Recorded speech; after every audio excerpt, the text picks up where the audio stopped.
दादा, मराठा आरक्षण आंदोलकावरील जे गंभीर स्वरूपाचे गुन्हे आहेत ते अद्यापपर्यंत सरकारने मागे घेतलेले नाहीत. आंदोलकावरील सरसकट गुन्हे मागे नाहीत असे गृह विभागाचे मराठा आरक्षण उपसमितीच्या बैठकीत स्पष्टीकरण दिलेले आहे. याबाबत आपली प्रतिक्रिया. सरकारनं त्याच वेळेस सांगितलेलं आहे की सरसकट या राज्यातले महाराष्ट्रभरातले सगळे गुन्हे मागं घेण्यात येतील, म्हणून त्यावेळेस आपण उपोषणसुद्धा मागं घेतलं होतं. सरकारनं दिलेल्या शब्दाप्रमाणे सरकार नक्की मागं घेईल आणि नाही घेतलं तर मी आहे ना, मी सगळे गुन्हे मागं होईपर्यंत मी शांत बसणारच नाही आहे. गुन्हे तर सरसकटच सरकारला मागे घ्यावा लागणार आहे, पण तसा शब्दसुद्धा सरकारनं दिलेला आहे आणि त्यांनी जर घेतलेच नाही तर मी प्रचंड मोठं आंदोलन उभा करून महाराष्ट्रातले सगळे गुन्हे सरसकट मागं घेतल्याशिवाय शांत बसणारच नाही आहे. परंतु यातलं एक विषयसुद्धा खूप महत्त्वाचा आहे की गृहमंत्रालयानं देवेंद्र फडणवीस साहेबांना आणि त्या काळात शिंदे साहेबांना दोघांनी पण मला वाटतं जवळपास 1000-1500 गुन्हे होते, त्यापैकी अर्ध्यापेक्षा जास्त हे गुन्हे मागं घेतलेले. एक जर गोष्ट लक्षात घेतली तर सरकार एक गुन्हासुद्धा साधा मागं घेत नाही, परंतु मी त्यांच्यावरती सातत्यानं आंदोलन करून मराठा समाजावरचे अर्ध्यापेक्षाही जास्त गुन्हे मागं घ्यायला लावले. जवळपास 800-850पेक्षा जास्त गुन्हे वापस घ्यायला लावलेत. राहिलेलेसुद्धा मी सगळे गुन्हे माघारी घ्यायला लावणार आहे. आणि त्यातलं एक असं आहे की काही गुन्हे जवळपास 60-62 गुन्हे जे येतं ते सुद्धा न्यायालयात प्रलंबित येतं आणि ते पण न्यायालयातून सरकारनंच ती मागणी केली की हे गुन्हे मागं घेण्यात यावेत. ते सुद्धा 100% मागं होणारच आहेत.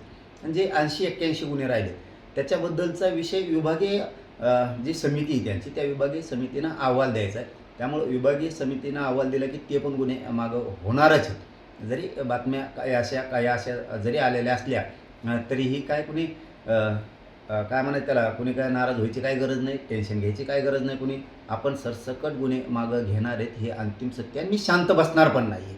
सरकारने जरी त्यांच्या शब्दापासून बदलले, देवेंद्र फडणवीस साहेब जरी त्या शब्दापासून बदलले, तर मी त्यांना एकालाही बदलू देणार नाही. या राज्यातले सगळे गुन्हे मागं होणार, त्यामुळं कुणीही काही लोड घ्यायची गरज नाही. मी बघतो हे कसं काय मागं घेत नाहीत ते, मी आहे ना खंबीर, हे कशा मागं घेत नाहीत तर ते बघतोच मी. परंतु जे राहिलेत गुन्हे हेही समाजानं समजून घेणं खूप गरजेचं आहे. त्या गुन्ह्याबाबत विभागीय समितीचा अहवाल सरकारकडे जाणं गरजेचं आहे. तो आणखीन गेलेला नाही मागं घेण्याच्या बाबत. विभागीय समितीने हे गुन्हे मागे घेण्यात यावे असं एकदा सांगितलं की सरकार ते पण मागं घेणार आहे. त्यामुळे गुन्हे कुठलेही राहणार नाहीत आणि सरकारनं पण सांगितलेलं आहे की आम्ही सरसकट गुन्हे मागं घेऊ.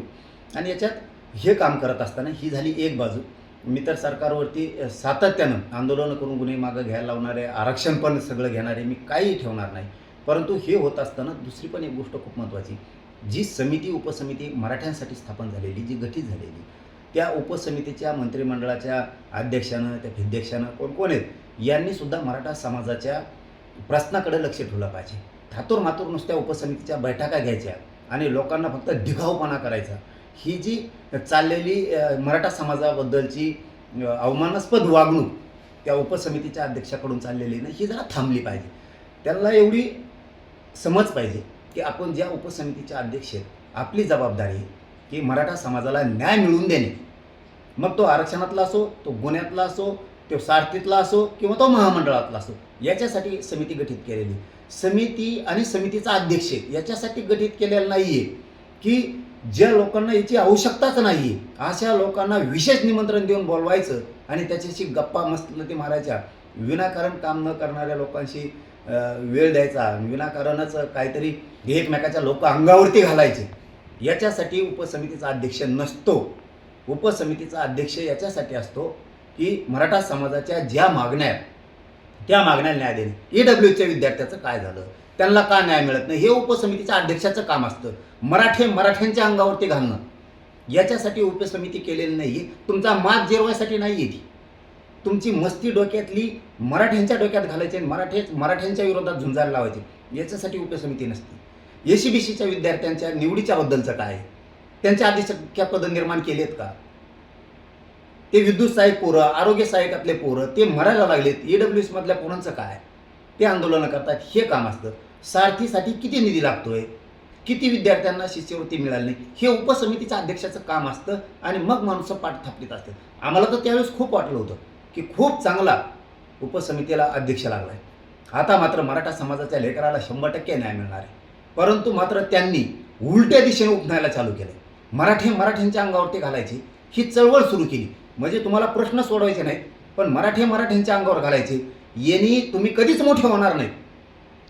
तुमच्या डोक्यात काही हवा शिरली असेल की मी मराठ्यांचे प्रश्न दाबील, मराठ्यांच्या अंगावरती घालील आणि मग त्यातून आता तुम्ही रडणारच ना. तुम्हाला प्रश्न सोडताय ना तो उपसमितीचा अध्यक्ष झाल्यापासून मराठ्याचे. मग काय करायचं? तो नुसतं मीडियात कलगी तुरा लावून द्यायचा मराठ्यात. तुम्ही जिंकणार नाहीत, लक्षात ठेवा. तुम्ही खूप खोल चिखलात चाललात आता. तुमची ही जबाबदारी. सारथीच्या विद्यार्थ्याची कसं काय शिष्यवृत्ती येत नाही? NMHचा विषय काय आहे? किती डिप्लोमा होते? ते का बंद पडले? का संख्या कमी केली विद्यार्थ्यांची? परदेशात किती विद्यार्थी आहेत? त्यांच्या पैशाचं काय झालं? का ओबीसीच्या धर्तीवरती ओबीसींना ज्या योजना आहेत त्या मराठ्यांना का नाही आहेत? बरं आहेत तर किती आहेत? का बंद पडल्यात? किती पडल्यात सारथीच्या? हे बघायचं अध्यक्षाचं काम नाही का उपसमितीच्या?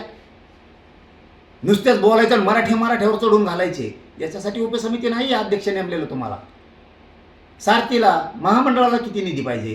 किती पोरांचे परतावे थांबलेत? LY का बंद आहे? किती पोरं कर्जबाजारी झाले? हे बघायचं काम नाही का तुमचं?